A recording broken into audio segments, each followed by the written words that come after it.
ये अपना संजीवन है।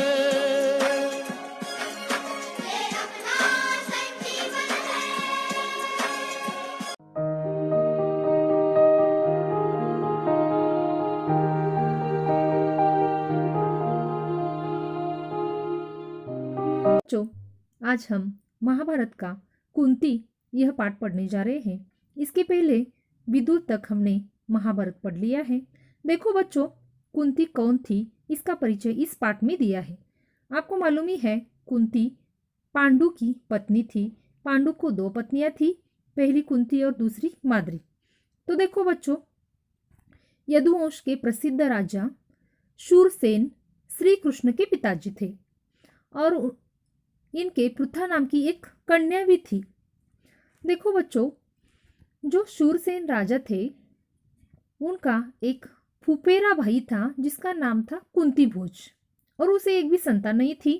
शूरसेन ने कुंती भोज को वचन दिया था कि पहली संतान जो भी कुछ होगी वो कुंती भोज को गोद में दे देंगे।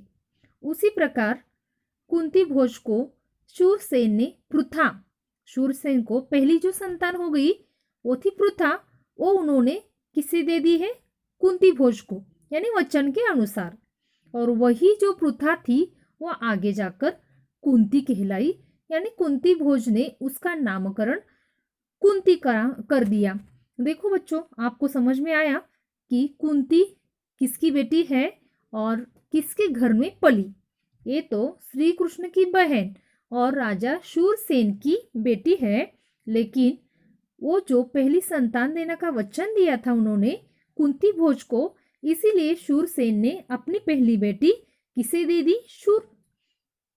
कुंती भोज को दे दी, अपना वचन पूरा किया। आगे देखो बच्चों, कुंती बचपन से ही दुर्वासा ऋषि की भक्त थी और उनका सेवा शुश्रूषा करने का काम करती थी।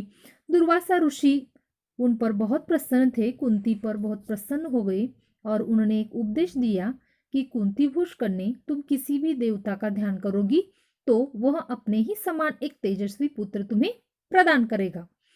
और यह सुनकर कुंती बहुत खुश हो गई और इसी प्रकार उसने एक दिन सूर्य की आराधना की और सूर्य से उसे बहुत ही तेजस्वी, सूर्य के समान ही तेजस्वी सुंदर बालक दे दिया। सूर्य ने जन्मजात कवच कुंडलों से सुशोभित ये बालक आगे जाकर कर्ण कहलाया गया, यानी कर्ण नाम से विख्यात हो गया। देखो बच्चों, यानी कर्ण किसका बेटा है? कुंती का। लेकिन तब कुंती की शादी नहीं हो चुकी थी, तो कुंती को बहुत डर लगने लगा कि शादी नहीं हो गई है और मुझे बेटा हो गया है तो समाज की लज्जा के कारण या समाज क्या कहेगा, इसके कारण वो बेटा उसने एक पेटी में बंद कर दिया और गंगा नदी में बहा दिया। ये बात किसी को मालूम नहीं थी। देखो बच्चों, यही पेटी आगे जाकर जो सारथी था अधिरथ, उसके हाथ लगी। अधिरथ को भी कोई संतान नहीं थी, तो वह बेटी देखता है, उसमें छोटा सा सुंदर बालक देखकर वो बहुत खुश होता है और उसका पालन पोषण, यानी कर्ण का पालन पोषण कौन करता है? अधिरथ सारथी। आगे देखो बच्चों, इधर कुंती विवाह योग्य हो गई थी, उसकी विवाह का नियोजन चल रहा था। तो प्राचीन काल में ऐसे ही विवाह नहीं किया जाता था राजकन्याओं का, उसके लिए स्वयंवर रचा जाता था। उसी प्रकार कुंती भोज ने भी कुंती के विवाह के लिए स्वयंवर रचा और यही खबर आसपास के सभी राजाओं के पास फैल गई। उसी वक्त हस्तिनापुर के राजा पांडु भी विवाह योग्य हो गए थे। तो पांडु के विवाह के लिए देखो, पांडु भी उस स्वयंवर में शामिल हो गए और उन्होंने स्वयंवर जीत लिया और कुंती को अपनी पत्नी बनाकर हस्तिनापुर ले आए। आगे देखो बच्चों, यहाँ पर राज्य में आकर विवाह की सारी तैयारियां चलने लगी थी। उसी वक्त पितामह भीष्म की सलाह के अनुसार महाराज पांडु ने मद्रराज की कन्या माद्री से भी ब्याह करने की सोच ली। यानी उसी वक्त पांडु की शादी दो पत्नियों से हो गई। कौन कौन? कुंती और माद्री। आगे देखो, एक दिन महाराज पांडु वन में शिकार करने के लिए जाते हैं। जंगल में घूमते घूमते घूमते उन्हें एक हिरन दिखाई देती है। बहुत ही सुंदर हिरन थी और उस पर पांडु ने तीर चलाया है। हिरन उसी वक्त मर गई है और बाद में समझ में आता है कि हिरन असल में वो हिरन नहीं थी, वो एक ऋषि दंपति थे। और मरते मरते उस ऋषि ने शाप दे दिया पांडु को कि आप आजन्म ब्रह्मचारी रहोगे, यह शाप दिया। देखो, और वो दोनों ऋषि दंपति मर गए। वन से लौटने पर पितामह भीष्म को सारा राज्य काज सौंपकर विदुर और पितामह भीष्म के हाथों सारा कारोबार दे दिया। और जो पांडु था वो बहुत ही निराश होकर वन में चला गया, क्योंकि अब मेरा कुछ फायदा नहीं है राजकाज संभालने पर, क्योंकि मैं तो आजन्म ब्रह्मचारी रहने वाला हूँ, मेरी कोई संतान नहीं होगी, इसलिए मैं अभी वन में जा रहा हूँ। यह कहकर कुंती और माद्री के साथ वो वन में चले जाते हैं।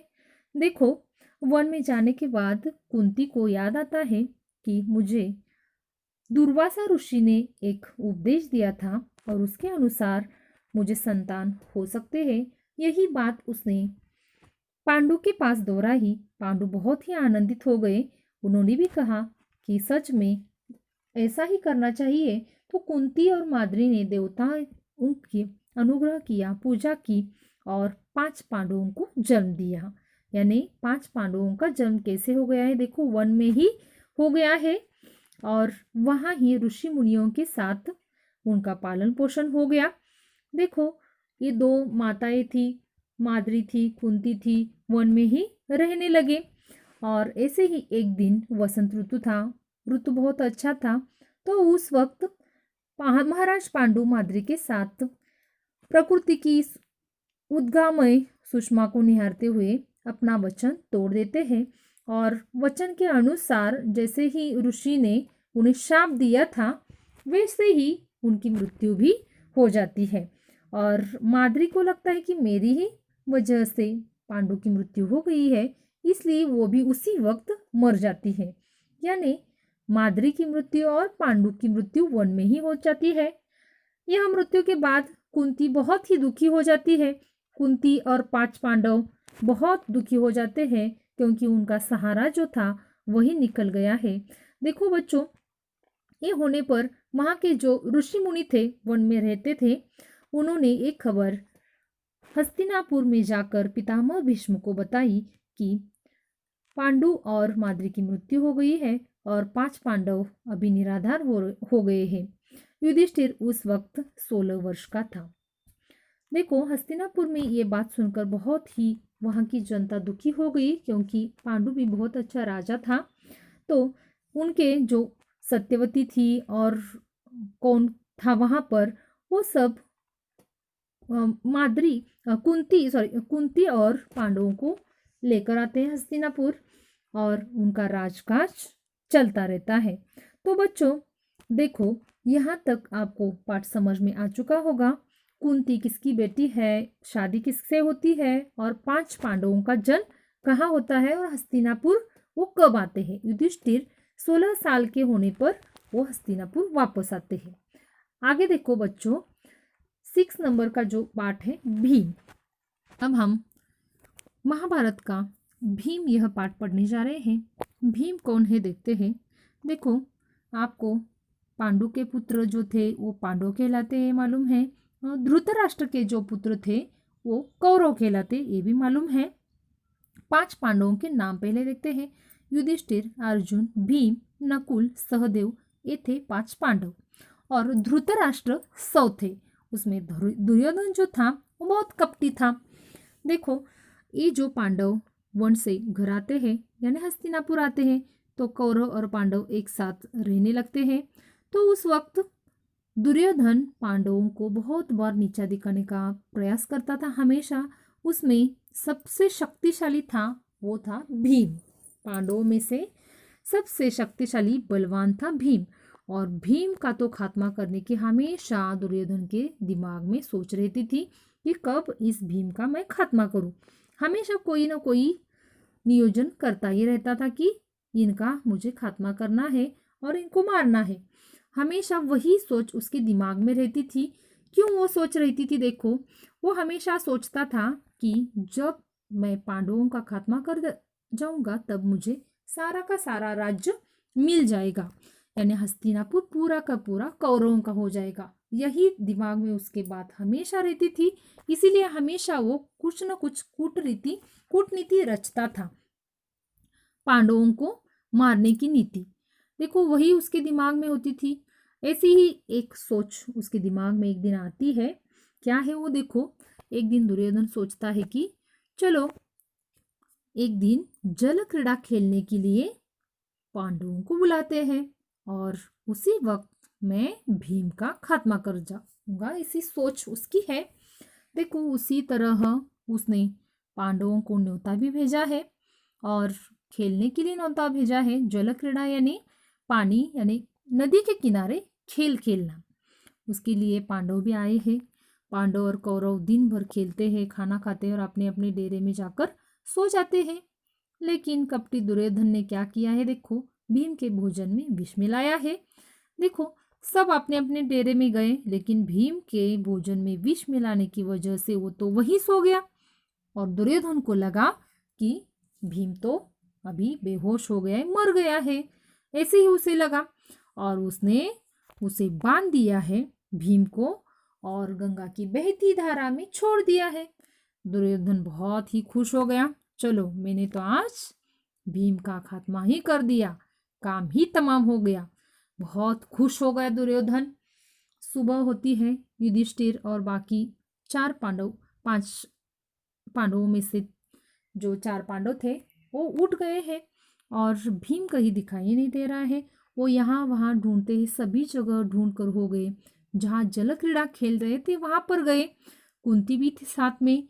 वो बहुत परेशान हो गए और दुखी भी हो गए क्योंकि भीम तो कहीं नजर नहीं आ रहा था। सभी जगह ढूंढा, दुखी होकर वो वापस आ ही रहे थे। उसी वक्त आनंद से झूमता झूमता भीम आ ही गया। देखो बच्चों, भीम की ताकत कितनी है।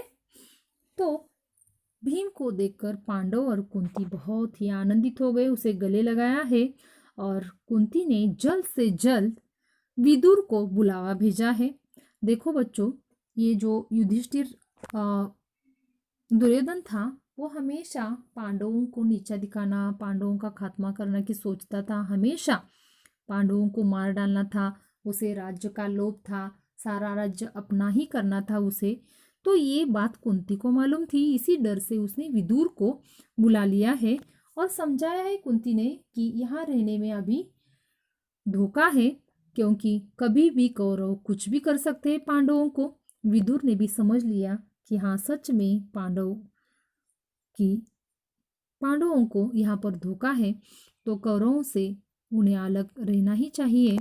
भीम को जब समझ में आया कि दुर्योधन ने ये सब किया है तो उसका बदला लेकर ही रहूंगा, ऐसे उसने कहा है।